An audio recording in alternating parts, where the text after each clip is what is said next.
अस्सलाम वालेकुम respected viewers. Respiratory syncytial virus क्या है? ब्रोंकियोलाइटिस क्या है? ये किस उम्र के बच्चों को ज़्यादा मुतासिर करता है और कौन से बच्चे इससे ज़्यादा मुतासर होने के ख़तरे पर होते हैं?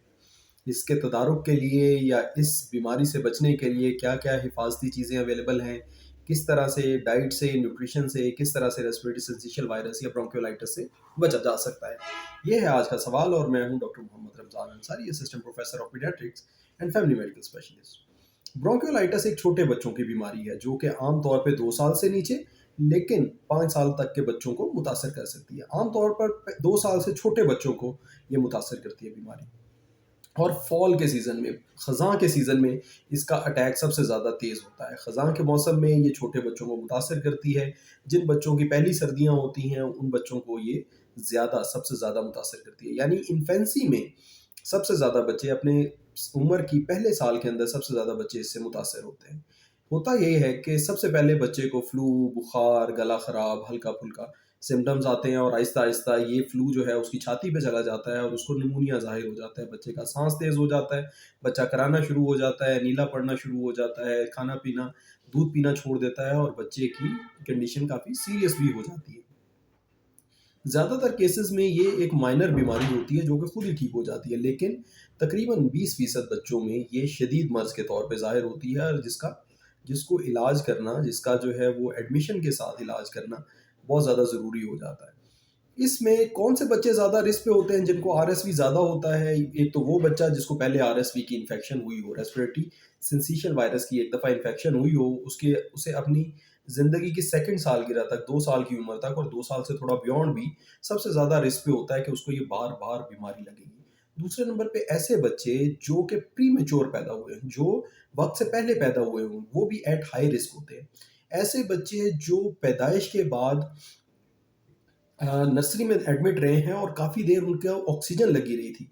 कुछ ऐसे बच्चे होते हैं जिनको 28 दिन ऑक्सीजन लगी रहती है, कुछ ऐसे बच्चे होते हैं जो कि इससे कम दिन ऑक्सीजन पे डिपेंडेंट रहते हैं। ये बच्चे भी हाई रिस्क होते हैं to develop bronchiolitis later on in life. इन बच्चों को क़ुव्वत मुदाफ़ियत की कमी होती है, इनके फेफड़ों के जो अंदरूनी लाइनिंग है वो थोड़ी चेंज हो जाती है, मुख्तलिफ हो जाती है और फेफड़ों के डिफेंस मैकेनिज़्म्स कम हुए होते हैं जिसकी वजह से यानी फेफड़ों की क़ुव्वत मुदाफ़ियत कम हुई होती है जिसकी वजह से आरएसवी वायरस अटैक करता है बार-बार।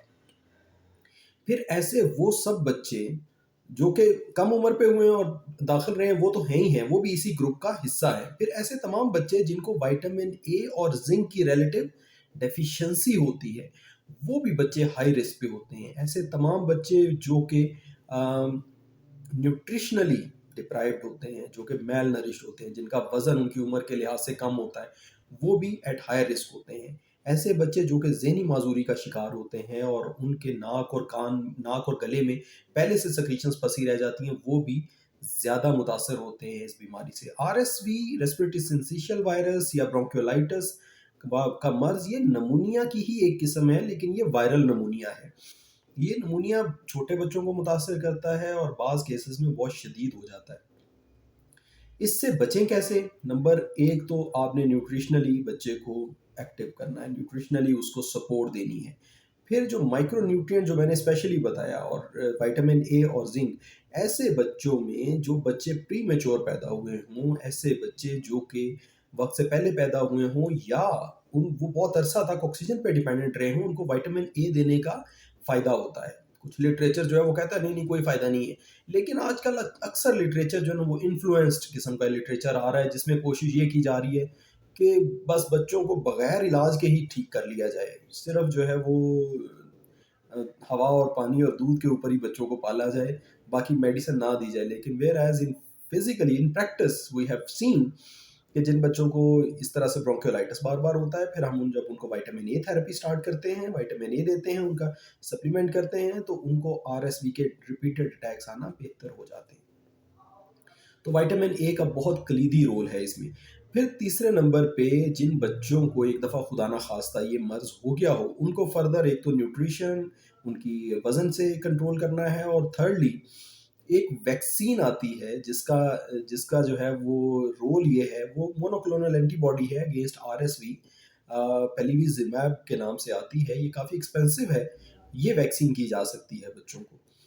और लास्टली जो भी ऐसे बच्चे جو کہ ملک پروٹین الرجیز سے متاثر ہوں، ان کا دودھ چینج کرنا بھی بڑا ضروری ہو جاتا ہے، کیونکہ یہ دونوں چیزیں سینے کی الرجی اور برونکیولائٹس ایک دوسرے کو ایگریویٹ کرتے ہیں. جس بچے کو سینے کی الرجی ہے اس کو برونکیولائٹس شدید ہوگا اور وائس ورسا اسی طرح سے ہوتا ہے. تو جن بچوں کو ملک پروٹین الرجی ہے، کاؤ بفلو ملک پروٹین الرجی ہے، تو ان کو کوشش کرنی ہوتی ہے ہم نے کہ ان کو جو ہے اس طرح کی ڈائٹ پہ لے کے آئیں جس کے اندر پروٹینز جو ہے وہ آپٹیمائزڈ ہوں، کم ہوں پروٹینز، یا وہ پروٹینز ہوں جو ہائپو الرجینک فارمولاز کو ایسے دینے پڑتے ہیں تاکہ بچے کو بار بار سینے کا مسئلہ نہ ہو.